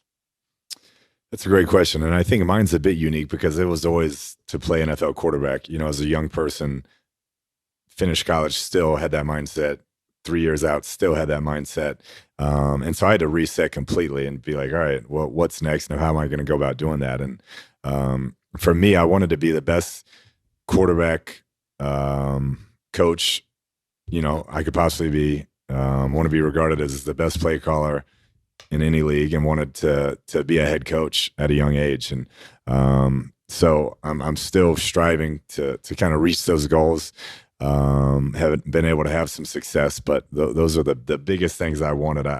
I as far as quality of life, things of that nature, I never put that in the equation. That was just me. I knew going to college football, you'd have to live in some places that weren't ideal for a 38-year-old single guy, but it was just part of what you were going to do to get where you wanted to go. And so I'm big on kind of reassessing year in, year out. All right, what does this year look like? And where are we trying to go? Let's talk about the intangibles of success, which I think are often as important or more important than the tangibles. Tell us about the cell phone breaks and the ice cream truck with bottle service that you brought to practice one day.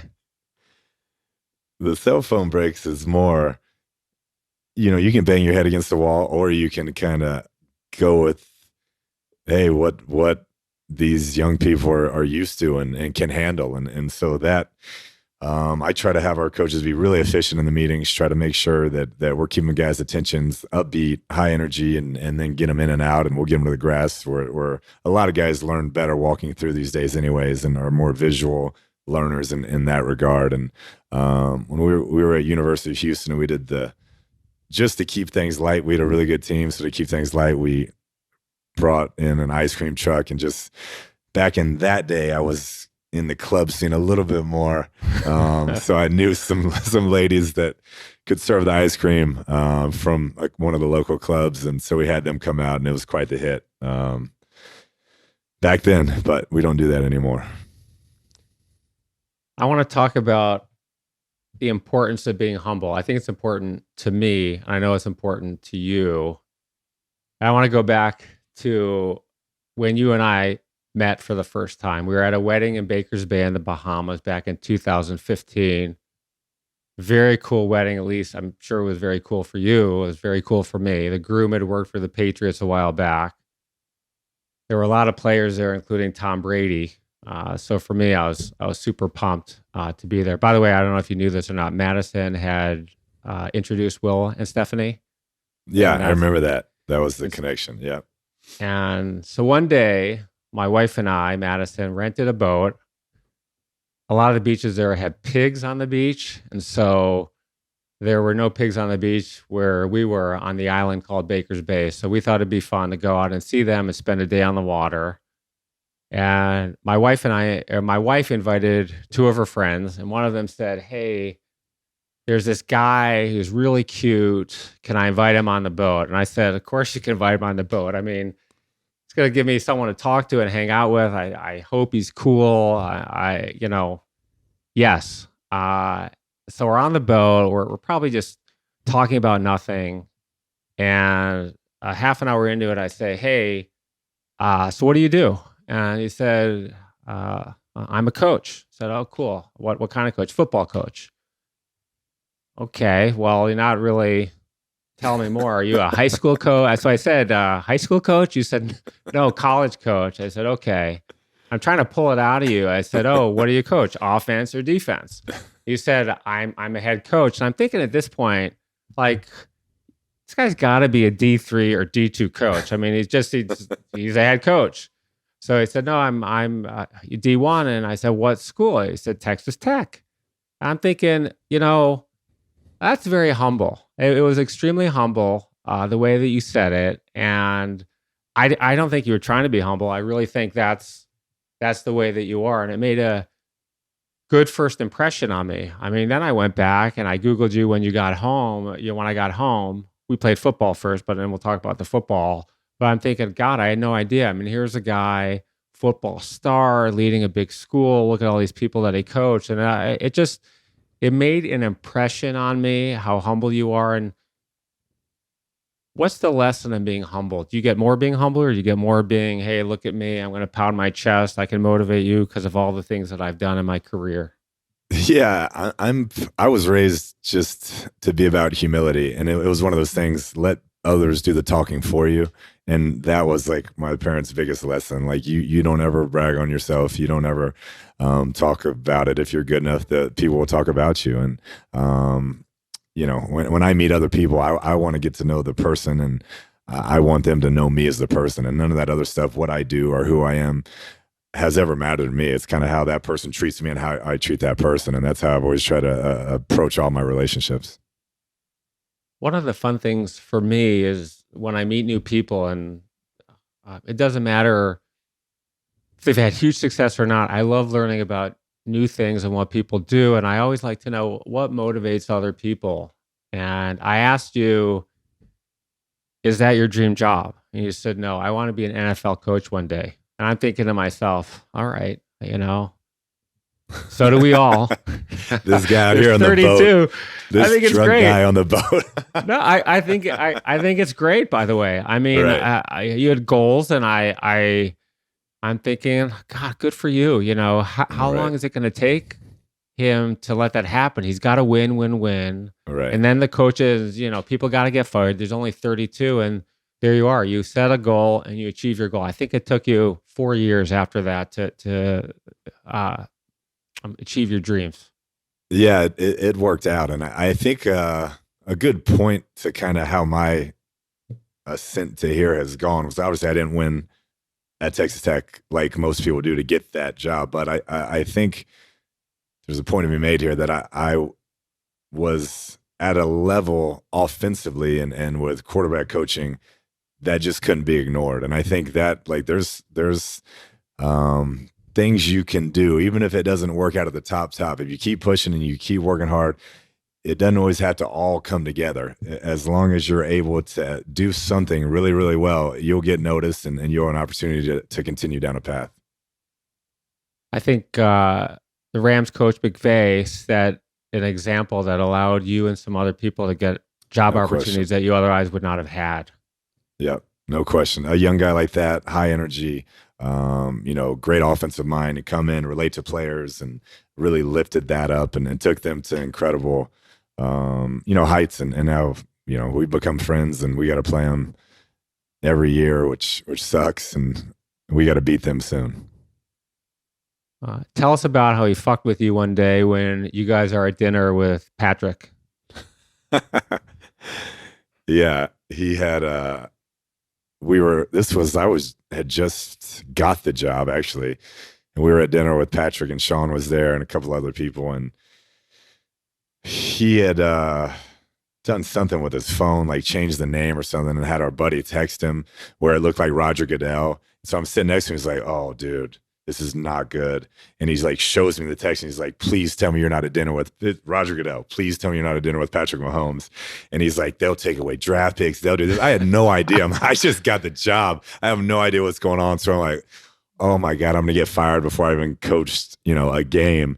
But it was obviously a big prank, and it was good. I was sweating bullets. I didn't know if I'd broken a rule or what was going on. All right. How did you become the world's greatest snorkeler? We talked about humility. That was a humbling moment for both of us. I still won't get near a snorkel or any sort of wavy undertow. I stay away from it. And literally, you and I on that whole boat ride back hung our heads in shame because Madison was swimming like a mermaid and the other girls, and you and I were near death, battling to get back on the boat. That was a humbling moment. There's no doubt. They went, so just to put a little more detail on this, Madison, her two friends, went one way, and we're in a bunch of coral. I mean, it's aqua blue, azure water. We're in coral. There's a shitload of fish everywhere, but you really do have to navigate around the coral. And there is a current in the water, and we go the other way. And there's a captain on the boat. This guy's like 5'8". He's in great shape. And we go the other way. And I think, what are we, 400 yards away from the boat? Something like that. And we can see the boat out there. And then I'm getting water in my gear. You got waters in your gear. And we're coming up. And I think we're looking at each other. I mean, you're in amazing shape. I was in pretty good shape at that day. I'm not a great swimmer, but we have fins on. I mean, you go anywhere with fins. We were not going anywhere. We were making very little forward progress. We were getting backward progress, get pushed back, and we had our masks off. We're at some point having trouble breathing. I mean, we're sucking water, and there we are, waving our hand, yelling, "Help, help, help," as loud as we could. And it's hard to hear. I mean, you're in the water. And I think the guy probably thought at first we were joking, and he was looking. And the next thing, I mean, I'm screaming now. Come help. I mean, worried, screaming. Yes. And it was a worried time. I mean, the coral is sharp. I mean, you're not just in there with water. And so, you're getting bumped. And he came out, one guy, the guy's 5'8", and he tows us both back to the boat. So we bonded. Two grown men. And meanwhile, the girls are still just swimming, just having the time of their lives. And we're sitting there in shame. For like an hour until they came back. That was probably the boat. closest I've come to death since. I mean, I can't imagine a time where I'm literally like, this is not good. Like this could end really badly at this point if this guy doesn't come over there. So yeah, we bonded over that moment for sure. We, you and I joke. I send you texts of all the warm weather vacations that I take. Hey, not tempting. So one of the really fun things for me too is, for me, one of the most fun things I like to do, and one of the few things that I'm good at, is throwing the football around. And I said, hey, when you go back, you toss the ball around. And so we did. And you gave me the second best athletic compliment I've ever had. This goes down as my second best highlight of my athletic career, of which I didn't really have one. I played baseball in high school. I couldn't hit. I was on the JV team. I was a pinch runner because I was fast for the best player on the team. But do you remember what you asked me? Where'd you play ball at? Where did I play my college ball? I'm sitting there thinking. No, I remember because you were in good shape. You could sling it. You could run and catch. Like fast, and you loved like throwing. Like you would have stayed out there all day. And I remember thinking like, he's a good athlete. And so but I can tell like that, the way you were, as dogged as you were in that, and like wanting to throw and run routes, it's like, to me, that's kind of how you've been your entire career. And just the work ethic you've had. With all the success you've had, you still have this incredible work ethic. You still try to evolve. You still have your routine each and every day. When I would be off playing on my yacht in Cabo right now, you still want to be better at your next gig or your next venture. And so that's been inspiring to me, and it's been fun to watch. Thank you. I appreciate that. I was trying to really zing it that day, and you're warming up, and your passes, I think you probably thought, okay, I'm gonna lob these in a couple of times, just see if he can catch the ball. And I think once I could catch, I mean, these balls started coming in on a dime. And I'm like, oh shit, like, don't let it hit you in the chest too hard. Get the hands out in front of it. And then I started, warming up my arm, and my balls can go far. I mean, not the kind of heat like yours, but my arm was fucking killing me like for the last 10 minutes. I'm like, I don't give a shit if I need arm surgery at this point. Yeah. I'm going to play. But I got to make him think I play college ball. We're going to keep this going. That trip, I got my first best compliment that'll go down as the highlight of my athletic career. And I don't think I shared this with you, but okay. I mentioned that Tom Brady was at the wedding. That's where I got the bar mitzvah video. I was thinking this was 2 years before Charlie's bar mitzvah. I knew what I wanted to do. Wow. And I said, I'm going to take advantage. I did two things. I brought a jersey. Madison Beckley, you're not doing that. There's no way you're doing that. No one else is bringing a jersey. She was so mad. Pissed. And I said, I'm bringing the jersey. And I told her what I wanted to do with, hey, Tom, will you say happy bar mitzvah, Charlie? Right. She said, you're not doing that either. I said, I'm doing that too. I've got a plan.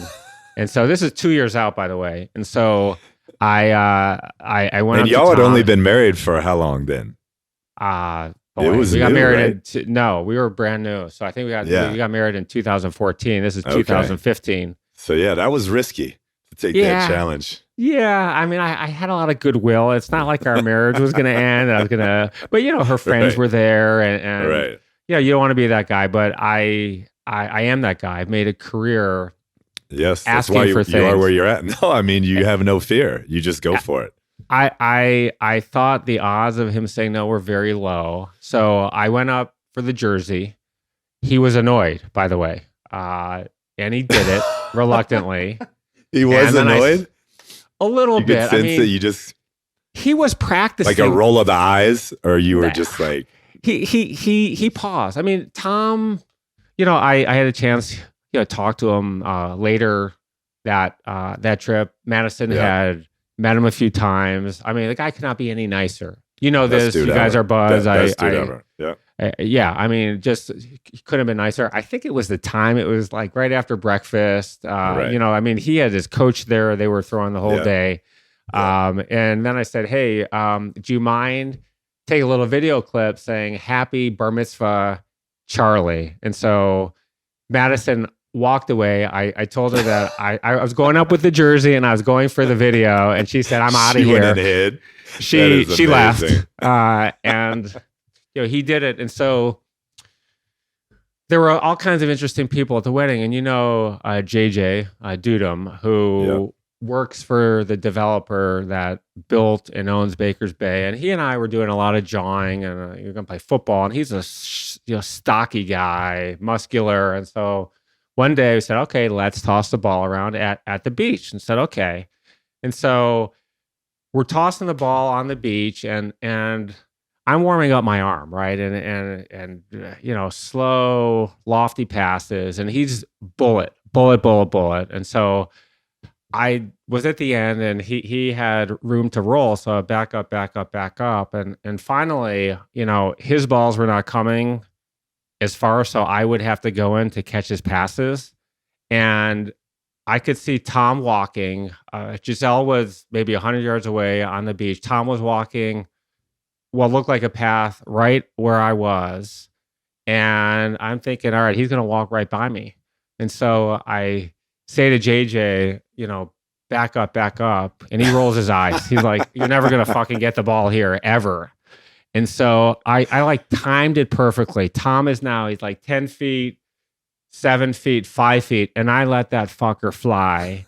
And it went 10 to 15 yards over JJ's head. And Tom looks at me with wonder and looks at me. Holy shit. What a cannon. And I said, I looked at him and said, Michigan, man. And Madison was right behind me. And I turned to her and she said, I heard it. I heard it. He said it. And I'm going to be hearing about that for forever, the rest of our lives. Yes. And I said, you bet your ass you're going to be hearing about that for the rest of your life. So that is awesome. 2 greatest highlights of my terrible athletic career. So I appreciate your compliment. And then, no offense, but Tom's comment beat that comment. Hey, it should. It should. Greatest QB, greatest football player of all time. I'll take it. So let's talk about the charity work you've done. It's so important for me to give back. I think it's in our search for excellence to be the best that we can be. This is really important. You're involved in something called the 22 Kill Foundation, and then I want to know about the Kingsbury Foundation and what that's all about. Yeah, the 22 Kill was something that I was a part of when I was in Lubbock at Texas Tech. Having a dad who served in the military and received a Purple Heart and who lost friends, and who was still pretty reluctant to talk about his service because it was that, I don't want to say horrific, but it's the only word that comes to mind. I wanted to give back to that space. And so it's a group that tries to help people, our servicemen, when they come back from the wars and kind of assimilate back and be at peace and not, have these terrible mental issues that so many of them have. And so it meant a lot to me because of my dad's participation in the military. And I know it meant a lot to him as well. And what are you doing with your foundation? Yeah, right now we're still transitioning from kind of Lubbock out here, trying to get it set up. And so we're this last year with the pandemic, it kind of got pushed back a year, unfortunately. But this spring, I'm hoping to get that rolling. Still trying to figure out exactly how we're gonna set it up and what cause, but we'll get that thing going as soon as we can operate after COVID is finally eradicated. I think it's really says a lot about people who do charity behind the scenes. They don't want the attention or need the notoriety. When you were at Texas Tech, you paid medical expenses of an admin while she was battling a brain tumor. Tell us about that. Yeah, her name was Jenny Bailey, and she was, as players, they were kind of a second mom when you went to Texas Tech, and then she was still there and working when I was named head coach, and just very close to me and my heart, and just wanted to help her in any way I could, and so was able to do that, financially and any other way I could. But tremendous lady and meant a lot to Texas Tech and all of us as players. And was she able to get healthy? She was not, but she lived a tremendous life, touched so many people, and she was really at peace with everything. We're going to talk about something a little more cheery, which is your style. In your Texas Tech and Cardinals contract, you wanted creative control over the team's uniforms. What's that about? It was just at Texas Tech. The NFL controls all of the Cardinals stuff, but at Texas Tech, I really knew, I didn't know, but I wanted to be able to differentiate ourselves in recruits' minds. Say, how can we have something that maybe other schools don't have? Flashy uniforms, different styles, different looks. I thought it could help us recruit guys that maybe wouldn't be out in Lubbock or want to come all the way out there. And so in hindsight, it probably didn't help me as much as I needed because I got fired. But I just kind of had an overall thought, hey, how are different ways we can differentiate ourselves in recruiting that can, bring some dazzle to their minds and maybe get them out here. People emulate your style. You're sporting the Wayfarer Ray-Bans and the all-black Oakley frogskin sunglasses. You met Kevin before. It became a whole thing on campus. Everyone's following you. Guys are all following you.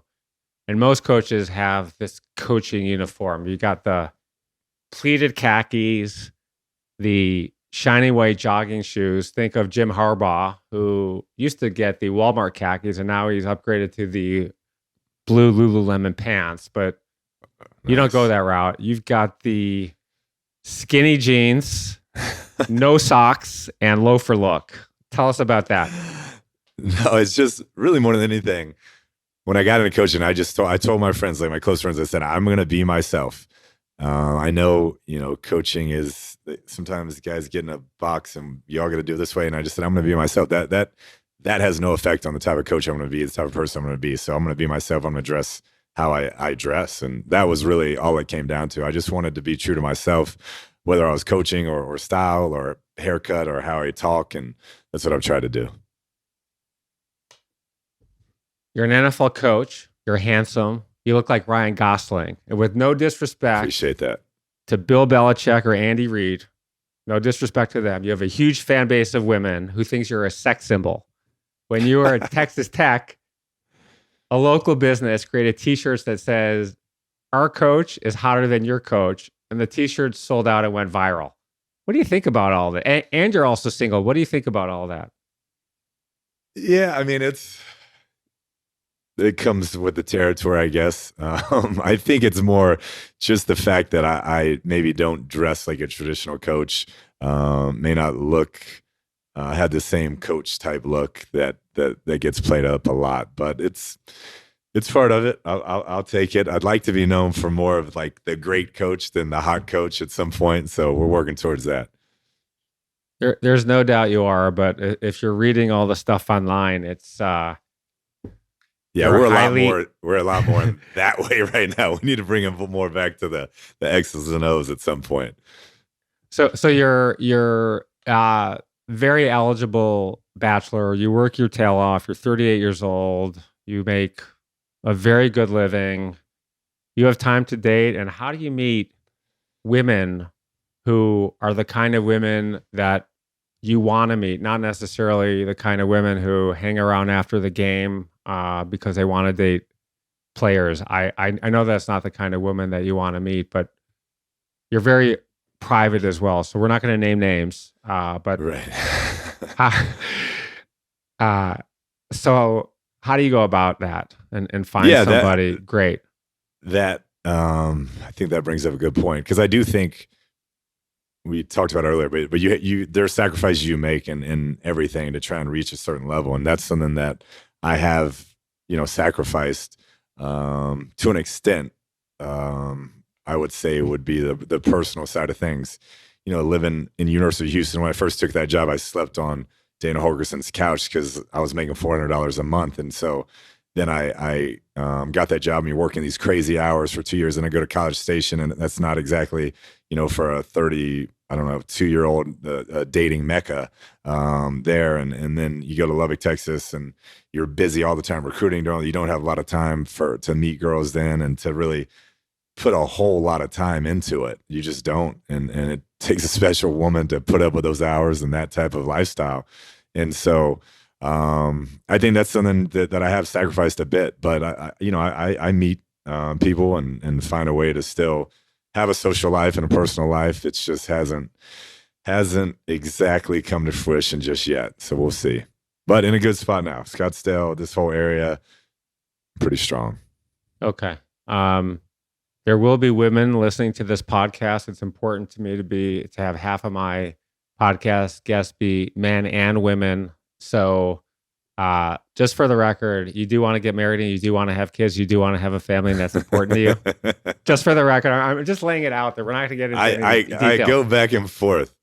I go back and forth on it. But yeah, I do. I think that would be, I think COVID, this whole pandemic has really opened my eyes to that. Like that's important to me.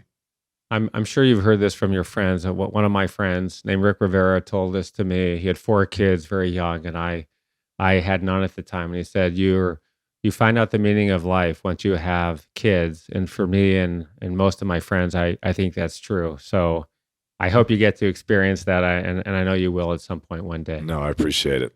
I'm planning on it. Let's talk about sense of enjoyment and being good to yourself. You work your ass off. You're excellent at what you do. You're making millions of dollars a year as a coach, and it's public, so it's not. You're a humble guy. Unfortunately, people know what you make. It's time to treat yourself well. And let's talk about draft day this year. The coaches are at home. You got this beautiful modern house, big windows on a golf course. Picture this go viral, and you got Patrick Mahomes liked it, and he tweeted, "I'm trying to have a home like Kliff, or a crib." I think he called it All right. like Kliff, and the guy's got a $500 million contract now, so I'm sure he has a nice crib. So I think he's doing all right. Yeah. he's doing okay. So, what are some of the other things that you've treated yourself to besides the house? That was really it. Probably because I spent way too much money on that. And still paying on it. But no, I got out here, and it's beautiful, obviously, living out here, and just wanted to have a good place, like you said. When I was done working hard, I could separate it, go home, have a relaxing atmosphere, and was fortunate enough to be able to buy a place like that. But other than that, I don't spend. I'm not a big like watch guy, car guy, anything like that. That's really it. I like to take trips. I'm a big experience guy, so I'll spend my money taking trips, going places, fun nights out, different things like that. I'm a life experience guy. Give us your daily schedule, start to finish. What time do you wake up? What's the routine, and what time do you go to bed? Yeah, right now, and it's pretty consistent. But I'll try to go to sleep by 8:30. Try to wake up by 3:30. I try to get to work by 4, working out by 4:15, be done working out by 5:15, and then get to work. And work can vary day to day. What we have going, whether it's offensive install, whether it's draft preparation, whether it's free agency evaluation. I mean, there's a lot that can change. So the hours are consistent. I'd say what we're doing will change, but work till usually 5:36, and then go home, have dinner. I usually eat dinner fairly early, usually watch a Netflix show, fall asleep doing that. What are you watching right now? I just watched this documentary on, it's called Made You Look, I believe, about the fake art. This guy, they had done a bunch of these counterfeit paintings, and it's an insane documentary. But I saw it. Did you see it? Yeah, I saw it. I love art. Do you think she conspired in that, or do you think she was really? I don't know. I couldn't tell either. I couldn't tell. Because she would go through like 6 different experts that would all check the box saying, no, it's real. So how is that on her? I don't know. But people were mad. Yeah. What's your daily motivation? You wake up, and what motivates you every single day? I'm big on improvement, self-improvement. And I'm a short-term guy when it comes to that. So it's kind of like, how can I get better today? How can I get better this week? How can I get better this year and this season? And so I just try to be more efficient every day. I try to, not be on my phone as much, or I try to watch more film, or I try to come up with more ideas. And so that's something that is highly motivating to me, is like, all right, let's get better today. Let's get better today. And you're going to have your bad days. There's days where I'm like, oh shit, I was on my phone all day. This didn't get anything done. My mind was scatterbrained. But as long as you can kind of reset, and every day you wake up and you're like, all right, how do I get a little bit better today? That's work for me. You're 43 years old. You have a long life ahead of you. What are your top 3 things you want to accomplish in your lifetime? Yeah. Not in any order, but win a Super Bowl professionally. I want to have a profound impact somehow through philanthropy. I don't know exactly what that'll look like, but I want to give back a lot and spend a lot of time doing that. And then the third thing, yeah, I think, family. I think at this point, to have a family and be a good dad. Do you have any regrets about anything you've done in your life, or things that, looking back, you'd do a little differently today? I think the biggest one would be, you've talked about Tom a bunch. his maniacal approach to the game and where every single aspect of every single day is about him being the best player ever. That I wish I would have had a similar approach. I worked hard, but I still wanted to have fun, still wanted to go out, and I could have given myself a better chance to have a successful NFL career. And so I regret that. At the same time, I learned a lot from my failings there and have been able to apply it to this next phase of my life. But I wish I would have given that a better run.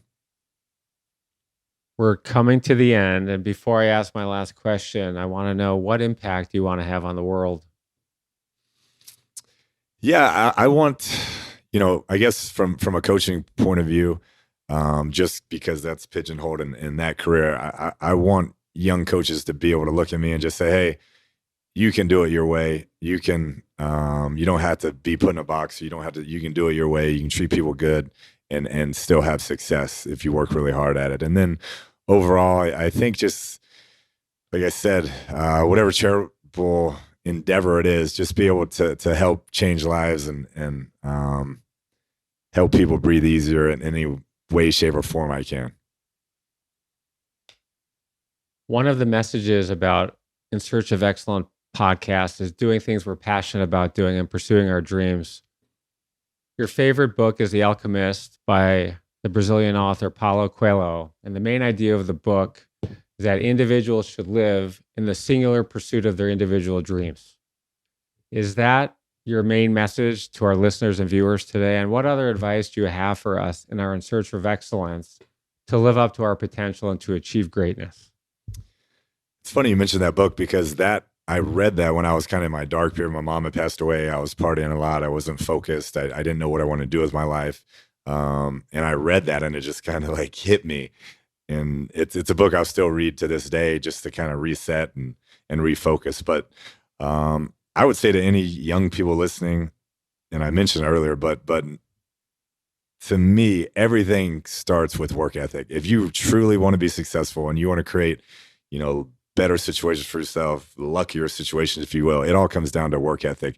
Even when you have failings, okay, pick it up, restart, and outwork the next guy. And eventually you're going to get where you want to go. I love it. I'm going to put you on the spot for a second before we go. I have a lot of things on my bucket list, and I said, okay, my buddy Kliff is now the head coach of the Cardinals. I like to come to a practice one day when it's open to the public. I'd love to throw a couple of passes to DeAndre Hopkins or Larry Fitzgerald. So if you can make that happen. We got AJ Green now too. You got AJ Green. So if you could just let it, all right, you could just let it fly. If you just let me throw a couple, I would be eternally grateful. I'm gonna work on that. I'm gonna work on that. Kliff, thank you so much for sharing your incredible journey and your story. You're an awesome friend. This was incredible. I'm going to wish you a ton of success this year. I'm rooting for you. I'm going to get my Cardinals gear all set and ready to go, and I will be at some of your games this year again. I appreciate it, Randy. Thanks for having me, man. That was fun. Okay. We'll talk to you soon. Take care. Take it easy. Bye-bye.